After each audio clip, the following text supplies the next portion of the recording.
తప్పించుకున్నందుకు మిమ్మల్ని suspend చేస్తుండేవాడిని. Shut up. నిన్ను ఈ ఊరు నుంచి ట్రాన్స్ఫర్ చేస్తున్నాను.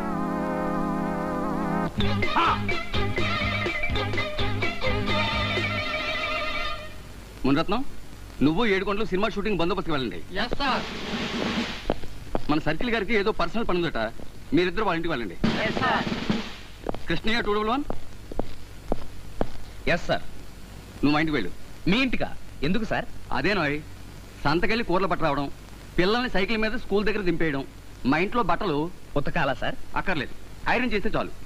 అలాగే మీ ఆవిడతో కాపురం కూడా చేయాలా సార్? Shut up. ఈలోగా మీరు ఎస్పీ గారింటికి వెళ్ళి ఆయన బూట్లు పాలిష్ చేసి బొత్సు కుక్కకి స్నానం చేయించి తోట పని అది చేసిరండి sir. I say you shut up. అదే నాకు మండుద్ది. నేను చేస్తే తప్పులేంది, మీరు చేస్తే తప్పు వచ్చిందా సార్? గవర్నమెంట్ నాకు ఉద్యోగం ఇచ్చింది మీ ఇంట్లో దొడ్లు ఓడవడానికి, మీ పిల్లల ముడ్లు కడగడానికి కాదు సార్. కృష్ణయ్య, నిన్ను ఈ ఊరు నుంచి ట్రాన్స్ఫర్ చేస్తున్నాను.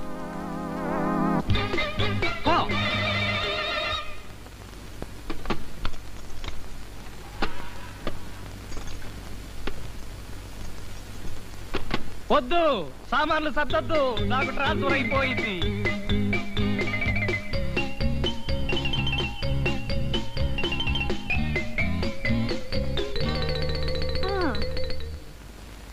కొత్తగా ఊళ్ళో దిగి గంట కాలేదు, ఇంట్లో సామాన్లు కూడా సర్దలేదు, ఇంకా ప్రయాణ బడలికి కూడా తీరలేదు, అప్పుడే ట్రాన్స్ఫరా?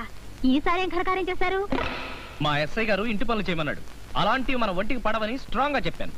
ఇంకే స్ట్రాంగ్ గా ఓ తన్నుతానుంటాడు. ఈ ఊళ్ళో తంతే ఆ ఊరికి, ఆ ఊళ్ళో తంతే ఇంకో ఊరికి. ఇలా ఎంతకాలం అండి? మీరే ఎస్ఐ అంటే నాకు ఈ బాధలు ఉండేవి కాదు కదా. అసలు పెళ్లి చూపులో మీరు ఎస్ఐ అని ఎందుకు అబద్ధం చెప్పారు? అదే నాకు మండుద్ది. ఇప్పుడు ఆ గొడవలన్నీ ఎందుకు? మనం అర్జెంట్ గా బయలుదేరాలి. పిచ్చి మొహం దాన్ని. ఎస్ఐ అంటే నమ్మేసి పెళ్లి చేసుకున్నాను. మళ్ళీ అదే లూప్ వేయకు. అప్పుడే లోపెందుకోండి. అయ్యో, నేను చెప్పింది అది కాదు. చెప్పిందే తిరిగి తిరిగి చెప్పడం. ముందు ఇవన్నీ సర్దు, అవతల బస్సుకు టైం అవుతుంది. ఇప్పుడే అన్ని విప్పాను, మళ్ళీ సర్దడం నా వల్ల కాదు బాబు. నీ వల్ల కాదా? అయితే నేను సచిన్ తీసుకుని వెళ్ళిపోతాను. దాన్ని తీసుకెళ్తారా? మిమ్మల్ని అమ్మో కొట్టకు, నేనే సర్తాను. త్వరగా సర్దండి.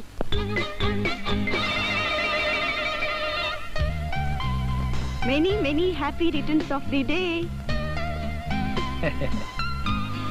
పుట్టినరోజు నాడు చెప్పే శుభాకాంక్షలు, పెళ్లి రోజు నాడు చెప్పేవి శుభాకాంక్షలు కాదు, శృంగారకాంక్షలు. అవి రాత్రి చెప్తాను.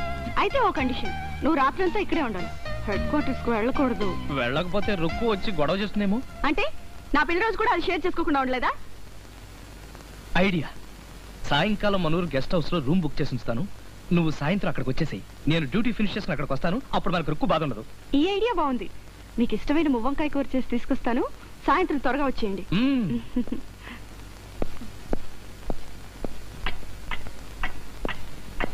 గురుగారు, నా కోసం నా పెద్ద భార్య వస్తే నేను ముఖ్యమైన పని మీద పక్క ఊరికి వెళ్ళాను చెప్తారా?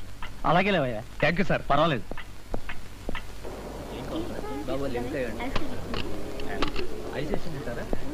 చూడు బాబు, 1/2 కేజీ ఆల్ వెరైటీ స్వీట్స్ ఇవ్వండి. అరే, మీరు వచ్చారా? అవును, నువ్వు వచ్చావు, నేను అరే మర్చిపోయారనుకున్నాను. మీకు గుర్తుందన్నమాట. బ్రహ్మాండంగా గుర్తుంది.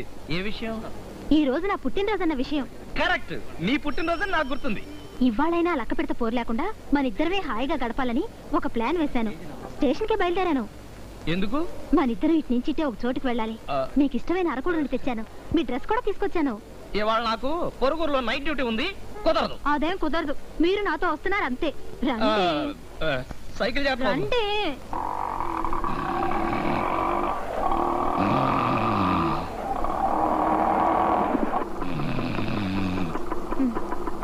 ఎప్పుడు నిద్రేనా?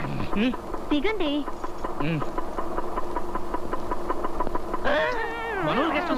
ఈ గెస్ట్ హౌస్ బుక్ చేశాను.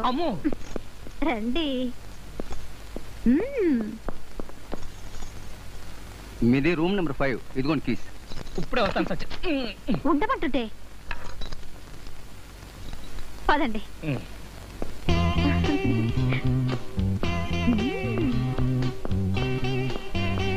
ఆ లక్క పెడతని భలే మాయ చేసి తీసుకొచ్చాను కదా.